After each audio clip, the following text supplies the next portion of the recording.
In a much-anticipated presentation delivered on March 12, 2025, Finance Minister Enoch Godongwana unveiled what has become South Africa's most politically contested and closely watched national budget in years.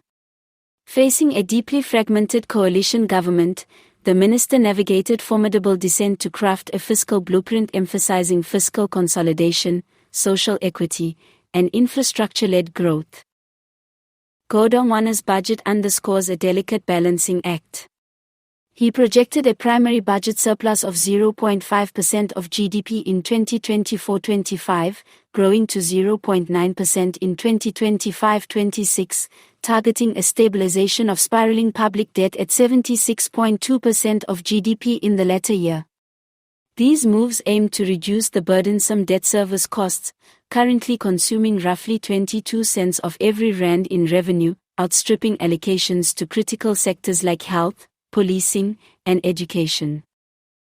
Key pillars of the strategy include 1. Macroeconomic stability, to anchor confidence and support manageable interest rates. 2. Structural reforms, particularly through Operation Vulindlela, designed to unlock growth by tackling systemic inefficiencies. 3.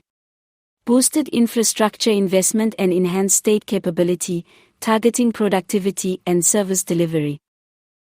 This is not an austerity budget. Non-interest expenditure is slated to rise on average 5.4% over 3 years, translating to 0.8% real growth. Importantly, 61 cents of every rand in non-interest spending will support the social wage, spanning healthcare, schooling, grants, housing, and more. In terms of health in particular, the 2025 budget earmarked are 28.9 billion in additional funding, largely to support the hiring of around 9,300 healthcare workers and 800 newly qualified doctors, critical to maintaining HIV treatment and addressing gaps left by diminished U.S. aid. Revenue adjustments proved the flashpoint of the budget process. The original proposal envisioned a gradual increase in VAT from 15% to 16% over 2 years, 0.5% increase in 2025 and another in 2026. However, significant backlash from coalition partners, most notably the DA and civil society, forced a reversal. The VAT rate was abandoned and maintained at 15% effective May 1, 2025. To compensate for the revenue shortfall triggered by the VAT retreat, the minister signaled a potential adjustment of fuel taxes, index-linked to inflation. Unsurprisingly, this too faced resistance, with groups like the EFF challenging it as regressive and procedurally deficient. Moreover, Godongwana cautioned that if SARS fails to meet its revenue collection targets, more severe spending cuts may become unavoidable in order to preserve fiscal balance.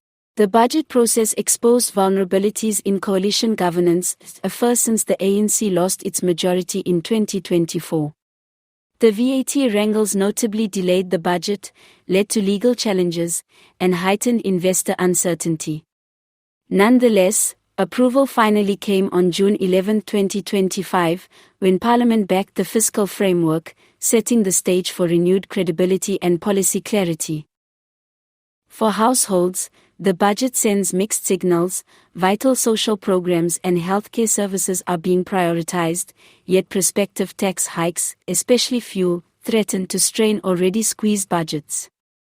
For businesses and investors, the emphasis on debt stability, structural reform, infrastructure, and fiscal transparency may restore confidence, though policy volatility remains an ever-present risk in coalition politics.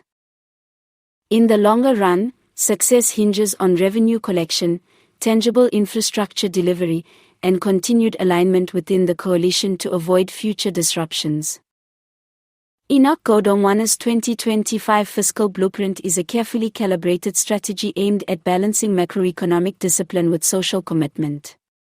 It underscores a determination to protect critical services, invest in growth engines, and contain debt, all while managing a fractious political landscape. Its long-term impact now rests on effective execution, sustainable revenue streams, and stable governance that withstands coalition pressures and citizen scrutiny.